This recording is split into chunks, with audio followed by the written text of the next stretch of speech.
I'm a doctor. I served 25 years in the Army, rose to colonel of the medical service, and have been retired for 10 years. But retired is a strong word. To this day, I continue to work in a private clinic. True scalpel in my hands, not often. Age still takes its toll, but the therapeutic reception lead. Jennifer, that's my wife's name, also still works, but in an advertising firm. She's a designer by training. To say we've been struggling financially, we weren't. We just worked our asses off. During my service, I traveled to many places. I was in Africa for almost a year, Mongolia, Vietnam. But I've hardly seen any of those countries. A doctor's work is almost round the clock, and even more so in the military. Then came the hot spots of the collapsing Union. But every time I returned home, I knew that my loving wife and children were waiting for me. At least that's what I thought. Alas, as it turned out, it was just an attempt to pass off wishful thinking. Despite her age, my wife managed to keep her natural beauty. She always looked after herself, which allowed her to keep her girlish figure, and a face without a single wrinkle. When we walked side by side, she was mistaken for my young mistress. The contrast was too stark. A young blonde and a gray-haired mature man, Daddy and his young mistress. Jennifer was amused by this contrast, and it flattered me too, but as it turned out, I was having fun for nothing. It all happened one rainy November evening. Have you ever noticed that the events that change our lives for the worse happen on rainy fall evenings? I was sitting at the kitchen table going through my paperwork looking for my medical book. I had an appointment at the clinic on Monday, and I needed to find my immunization records. Jennifer wasn't home. She'd gone into town that afternoon to buy groceries and cook Sunday dinner for us. I rummaged through some old documents, some yellowed certificates, and then I found something that shocked me. It was an extract from my wife's medical book. It was dated just in the period when I was on a long business trip, and without almost a year, was not at home. It was 4 years after my daughter was born. It was about Jennifer's pregnancy and premature birth, labs, ultrasound results. Turns out Jennifer had a 6-month premature baby during that time period. After 3 days, he died. Next came the tests on her and the baby, blood type, Rh factor, and so on. So the baby was Rh negative and blood type 3. I felt like a closet had at least collapsed on me. There was no way I could be the baby's father. Jennifer and I are type O and Rh positive, so there's no way a child we have in common could have blood type O and Ra positive. And finally, the baby couldn't have been mine in the first place because I simply wasn't in the country at the time. I stared blankly at the statement for a long time, and I couldn't get my thoughts together. Jennifer wasn't faithful to me. While I was away from home, she managed to get pregnant and almost had a baby. But by whom? Half an hour ago, I was sure I had a strong family, a loving wife, and a cloudless future. Now I had nothing but ruins behind me. Finally, I managed to pull myself together. I carefully put the certificates back in their place and hid the extract I had found in my diplomat. The most important thing is to calm down. Don't get too excited. Jennifer cheating on me is a documented fact. To be honest, I wanted to have a showdown as soon as my wife got back, but I wanted to get to the bottom of it first. The kids, that was clear. They were 9 years apart. Both Derek and Catherine had blood type 2. You could tell they were mine. They both looked like me young, as much as children can look like their father. There was no doubt in my mind I was their father, but the thought didn't make me feel any better.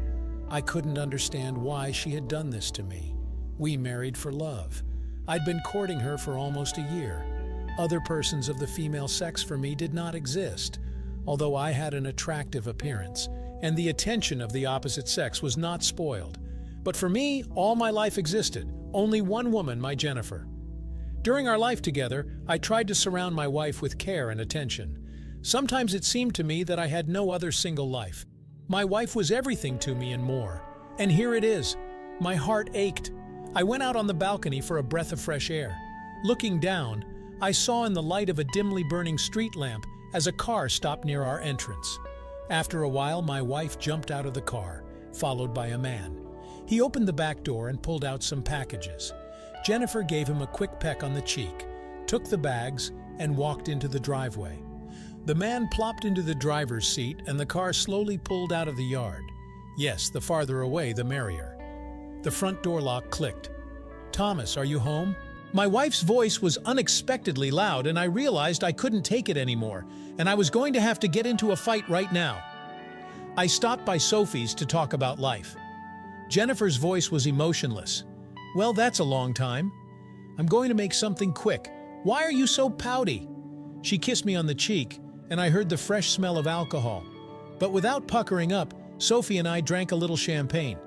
She wiped the lipstick off my cheek. "So she's the one who gave you a ride?" I tried my best to speak calmly. Jennifer looked at me with an unfamiliar look. I could tell she didn't know how to answer me. "Thomas, don't be so hard on yourself. I came by cab, or rather, I got a ride from an acquaintance." My wife was frantically searching for the right answer. "What's the problem?" "Nothing. It must have been a very close acquaintance if you kissed him goodbye." My heart was pounding so hard I thought even the neighbors could hear it. To keep myself occupied and calm, I got up and pulled a full bottle of whiskey out of my locker. Jennifer looked at me fearfully. "Where'd you get it?" "How do I know? I was standing on the balcony and saw you saying goodbye to the driver." It took me a lot of effort to stay calm and not to shout. "A kiss is a fair. Thomas." "What, Thomas?" I poured myself a whiskey. "Sit down, I have a few questions for you." I pulled a stool out from under the table and took the unfortunate statement out of my briefcase. "Jennifer, what is this?" I placed the document in front of my wife. She carefully turned a few pages and quickly jerked her hand away. "Where did this come from?" Jennifer raised her eyes to me, which began to fill with tears. You read it." "Jennifer, who got you pregnant? What happened?" I picked up the glass but couldn't bring myself to drink. She was silent for a while, then suddenly said in an unexpectedly calm voice, "It was bound to happen sometime, and maybe it's even good that it happened now." In a steady, calm voice, she told me that in my absence, a long absence as she emphasized, she had met a young man whom she had fallen in love with. He was 11 years younger. It was like an obsession, she couldn't help it.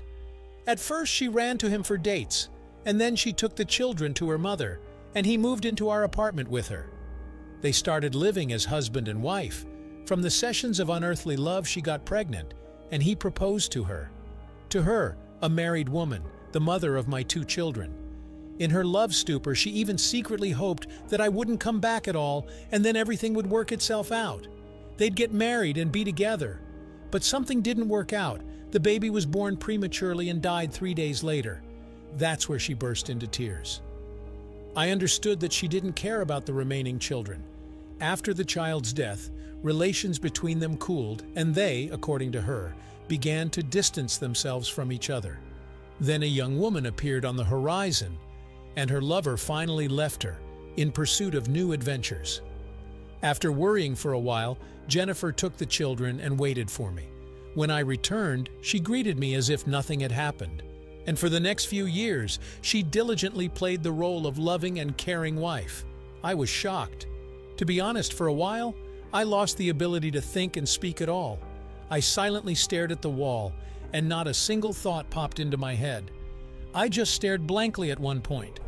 But that wasn't all. 6 months ago, her heartfelt friend appeared in our city. Passion flared with renewed vigor.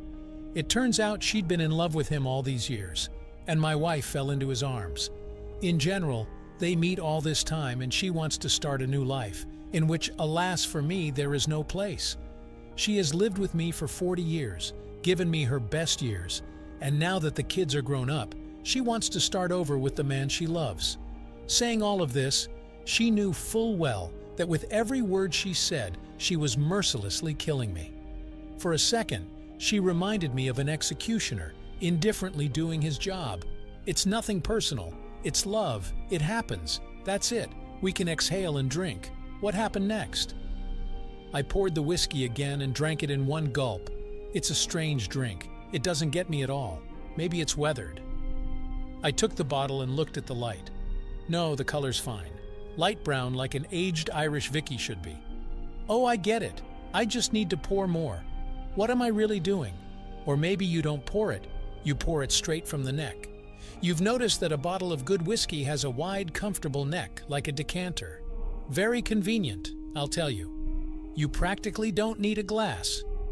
Jennifer sat across from me and was silent. I got worried. Maybe something had happened, Or maybe she was just out of steam. She spoke so well, so well. Good girl. She's been screwing me over for years. If I hadn't found the transcript, I probably wouldn't have figured it out. Good for her. A real hereditary woman. And what a thing to say, it happens. Of course it happens, it's no big deal. It happens, that's all. I should close the window, it's cold. I got up, pushed the stool with my foot, and went into the bedroom. Without saying a word, I got undressed, threw some things in my bag, and without saying a word, I went out. Thomas? A half-question hung in the air. You don't have to go out at night. I looked at her. Her dark silhouette stood out against the kitchen doorway. Aren't you going to tell me anything? Is she going to cry, or is it just me?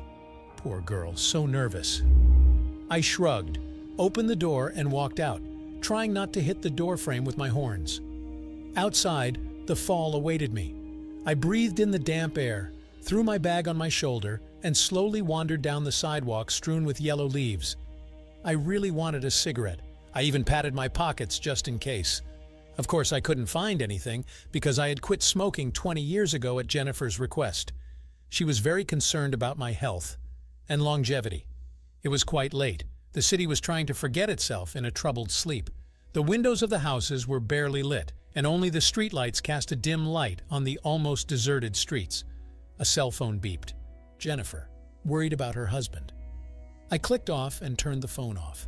Suddenly I was so sad that I clenched my teeth around the collar of my coat to keep from howling in despair. It was only now that I realized what had happened. I even shook my head, as if I could drive away the thoughts that were killing me. What to do? Where to go? The easiest thing to do would be to slam the door and walk out with my head held high. But go where? To the kids? They've got enough problems as it is. I've never had a mistress, probably for nothing. Only to work, like on duty. Stay the night and make a final decision tomorrow. I walked slowly past the black houses, trying not to slip on the wet, fallen leaves. Hey man, do you have a cigarette? I turned around and fell into the darkness. Jennifer gently removed her lover's hand from her chest and quietly got out of bed. For the first time in recent memory, they were loving each other without fear of being exposed. The woman threw on a robe and went into the kitchen. An unfinished bottle of whiskey stood on the table. He never cleans up after himself. I have to do everything, she thought, and suddenly caught herself thinking about her husband. Thomas, where did he go? He's not answering his phone. Whatever happened?